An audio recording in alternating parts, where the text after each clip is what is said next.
All right, hey everybody, we're back with another news feed here for you. First of all, we're going to start out with this one. Toyota is working backwards to stuff engines into EV platforms. Okay, we know this.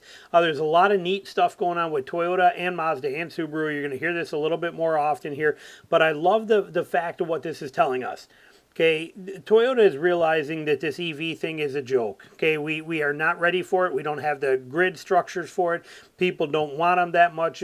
They're too expensive. There's so many variables that we're at least a decade away from EVs being as popular as people even think they want to be, or halfway there. And even when we are, the grid still won't be ready to support them. Plain and simple. It is what it is.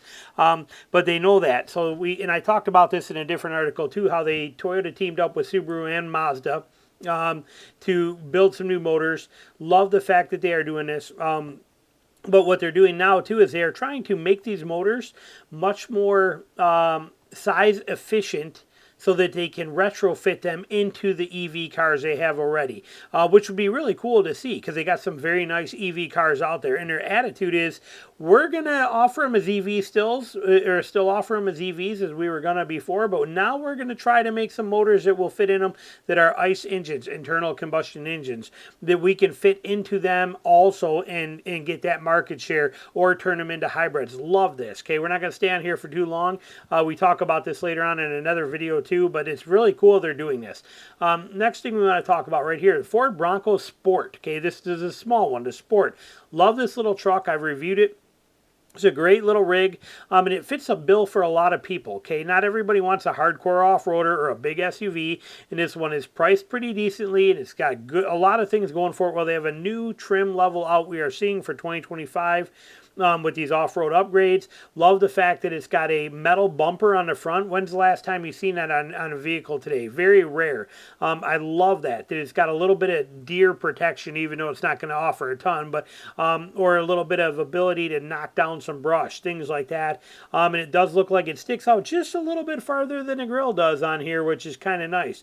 One of my pet peeves of things like the new Colorado is that the front end is completely flat. There is no protection on the front, and if you're like me in the woods and you push things over all the time, the first mod I would do if I bought a ZR2 would be to put an aftermarket bumper and a winch on it, or even on a Trail Boss, because I need that knockdown availability on the front end, and you don't get it in many vehicles today. So I like seeing that.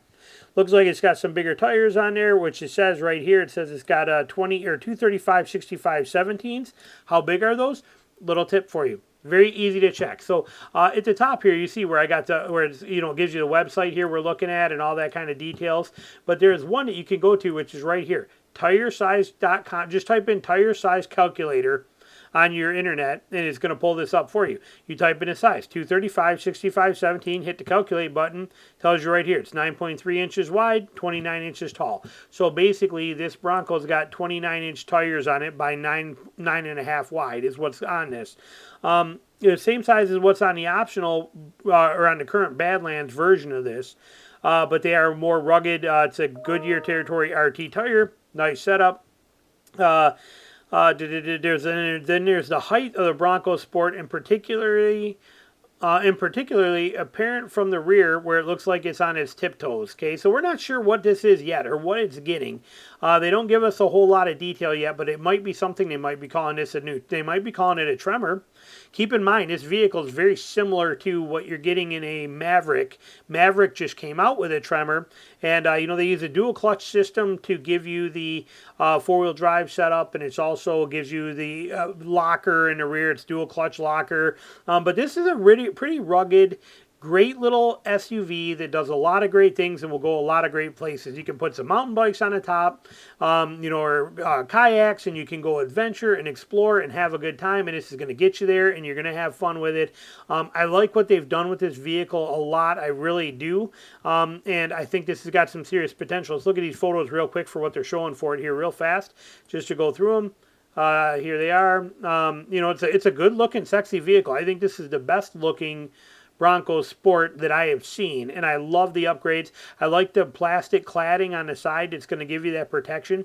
Had that on my Cherokee Trailhawk, and I loved it. No worries of rock chips and dings and all that kind of stuff. Love that cladding on there.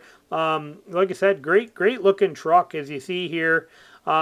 hitch there too, factory hitch, which is nice. Doesn't tow a whole lot. I think it's 2,000 pounds if I'm not mistaken, but don't quote me on that. But at least you can put bike racks on there, things like that kind of stuff. Pull a small fishing boat, gives you those options. So this truck's got some potential. I really like it. Looks like these front areas here are going to be recovery points. Right here integrated into there, I'm assuming is what we're going to see. Like I said, a lot of potential with this thing. I love the wheel setup. They would be a nightmare to clean. I would be complaining the whole time I did it because all these little vents in here would suck to clean out. But like I said, good looking truck. So moving on from there, next one here. That's coming out 2025. It's on the way. Like I said, they just brought the Badlands one out.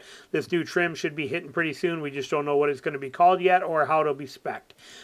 This one right here. Okay, so again, back to the Toyota thing with these motors.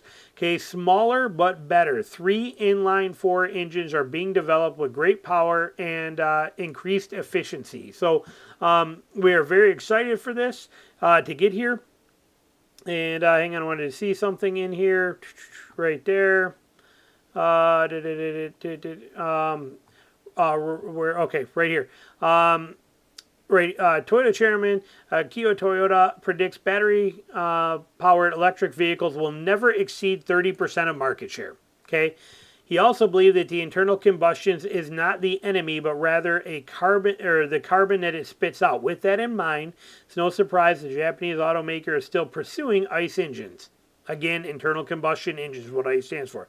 A new family of inline-4 engines was announced this week. Here's everything we know about them so far. They will run on usual fossil fuels, but also carbon-neutral fuels such as hydrogen, synthetic fuels, and biofuels. Those aren't very popular yet, but there's a lot of potential for them to be. They're on their way. They're coming. No fewer than 3 engines were revealed during the joint conference Toyota held with Mazda and Subaru. The new naturally aspirated 1.5 unit, about 10% smaller in volume and height compared to the current engine. Okay, not only is it going to be more powerful, but more efficient with a weight loss of about 10% promised. That means they can fit this thing into a lot of vehicles, okay? Toyota did install it even inside of a Prius prototype to showcase it separately as well. So, like I said, a lot of really cool things coming with these. You can read this article if you want. Second one in the works is a turbocharged 1.5 4-cylinder. It's going to be 20% smaller in volume than a naturally aspirated 2.6 it currently uses. Or 2.5, I'm sorry. Going too fast. I'm trying to keep it quick for you, but I'm going too fast. But the turbocharged 1.5 is smaller than a naturally aspirated 2.5 that it uses. So there's a lot of neat stuff coming out of Toyota for the cars. What does this mean? This means small cars, efficient cars, affordable cars, and natural fuel type cars, not EVs. Love the direction. They are fed up with this. I think it is fantastic that they are going this route on here. Now, the other interesting thing on here, too, this is vitally important and many people do not know. I might even put this in a tagline. Okay, ready? As we automotive juggernauts team up, or as to why the automotive juggernaut, meaning Toyota, is teaming up with Subaru and Mazda to make this, it makes perfect sense when you think about it. Ready? Right here. Toyota owns 20% stake in Subaru and 5% stake in Mazda. Did you know that? A lot of people didn't know that. Okay, it's pretty cool. Toyota owns 20% stake in Subaru and 5% in Mazda. That said, with these new engines are being engineered for Toyota models, Subaru is working on next-gen hybrid setup based on its boxer engine, and Mazda is pouring more money into their rotary style, also to serve as a generator. Pretty cool stuff. So we're excited for this. Now we gotta hurry here. So this one here, IHS and senators urge NHTSA to take action on automated driver assist systems. This is stupid. I'm so tired, not stupid of that, but I'm so tired of these driver assist systems. These are the biggest joke. They cause too many accidents. People are dying. There's no reason for anybody to not have their hands on the steering wheel and their eyes going down a windshield, looking when you're driving. There's no reason for it whatsoever. What else is somebody going to do? They are going to fall asleep at the wheel. If you just sit there and you can't do nothing and you're not driving with your hands on your lap like this, you're going to fall asleep. These are the dumbest things. They need to be banned. Get rid of them. Don't let them be there. Too many people are dying and getting hurt from these. I can't stand them. Moving on from there. Here's the big article. Okay, what is the secret to Toyota's reliability? We know right now the Tundras and the Lexuses and stuff, there's all kinds of problems. We know that the Tacoma's made cheaper. We know that there's a lot of people unhappy with Toyota, and I get it. But let's take a look at what Toyota was and where they stood for and where they need to get back to.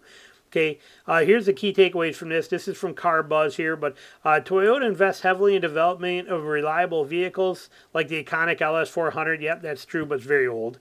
But point being, it's true. Toyota vehicles boast higher tolerances, making them ideal for emerging countries with harsh conditions and limited maintenance options. Also true.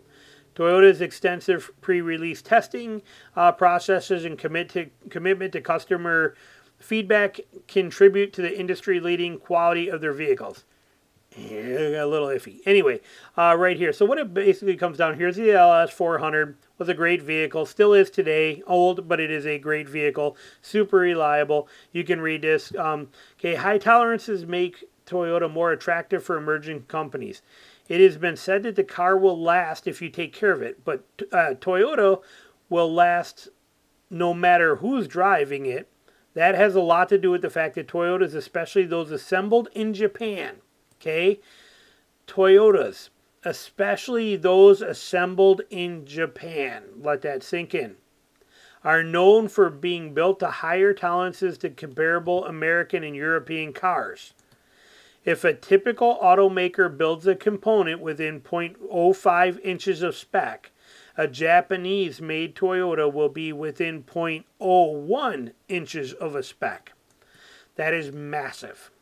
That is absolutely massive. Okay, that is a huge statement right there. If you live or work in an emerging country where pickup trucks like the Tacoma, Tundra, Hilux need to put in a lot of work, you might not be able to get to a garage and change oil every 7,500 miles.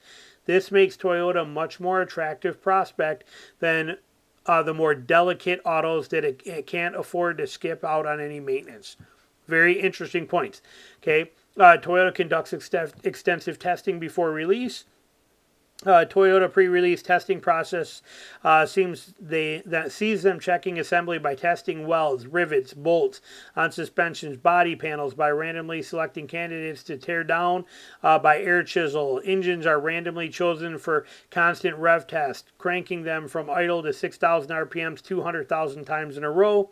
Simulating 40 years of use in a single test, temperature testing, examination via x-ray, and even weather tests for interior components such as assuring plastics and panels in the cabins don't crack in the winter, all contributing to cars that had already been proven it can go to hell and back in one piece before it ever reaches the market. Now we know this is a little fluff in here because Toyota's had dashboards that melt. Toyota's had a ton of problems. Their weather seals on their Tundras are the worst that's ever been put out. You know, we know a lot of this, but hopefully they're kind of trying to get to this. They listen to their customers. No, they really don't. But here we go. In Japan, they have a business strategy called Kaizen. Okay. We know that. I've done videos on this before and what Toyota stood for and what they were and how they got to where they are. And that's fantastic and what they do with it and their plans to this. Okay.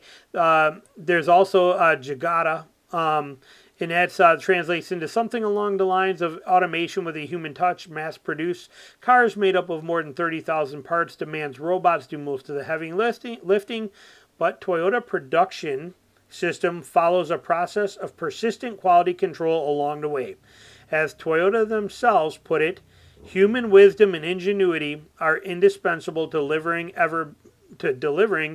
ever better cars to customers. And we agree with that. And Toyota is a fine company. But Toyota is failing at its Kaizen attitude more so than ever. Or maybe not failing, but maybe giving up on and treating it much looser, at least here in the U.S. Okay, this stuff might be true for the vehicles made in Japan and the ones that stay in Japan, and the warranty service and the customer care that happens in Japan and other countries. Here in the U.S., Toyota's kind of kicking us to the curb, but this is what made Toyota so good. This is what makes Toyota in other countries the Toyota that it is. Here in the U.S., we're not seeing it anymore, but this is the system that was behind it. So there you go. Hope you enjoyed this little news segment. And as always, thank you for watching. Hit the like, subscribe button, and there's also some links to some cool stuff down below for you. Thanks for watching.